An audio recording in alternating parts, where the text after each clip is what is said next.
आज आम सरपंच अच्छा सरपंच कहे आज आम ब्लड डोनेशन कैंप हो कौन रगामी यूथ मान इंस्पायर कौन रहा सरपंच कहे निहती भाव में मो सरपंच श्रीरामचंद्रपुर जितेंद्र बेहरा जाऊ आज national service scheme blood donation कैंपटा जो होमर उत्कलमणि गोपबंधु स्मृति महाविद्यालय साक्षीगोपाल आयोजक आमर युव रेडक्रॉस विशेषकर मो युवपीढ़ी के आह्वान करी और धन्यवाद देवी ये से मैंने ब्लड डोनेशन कार्य करमर सत्यवादी निहाती ए सब रक्तदान शिविर होगा दरकार रक्तर आवश्यकता माने ओडिशा रे हमर बहुत कम डोनेशन रोचे जेहेतु रक्त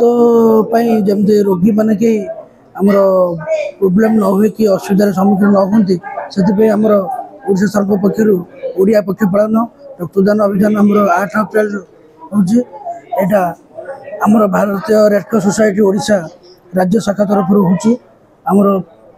आउ साक्ष्यपड़ार जो मैंने आम युवपीढ़ी अच्छा से कहे ब्लड डोनेशन करूँ रक्तदान करूँ एवं रक्तदान एक महत्दान बोली आम समस्त जाचे आ बेस किसी कहबी धन्यवाद थैंक यू जहाँ आम सरपंच आज किसी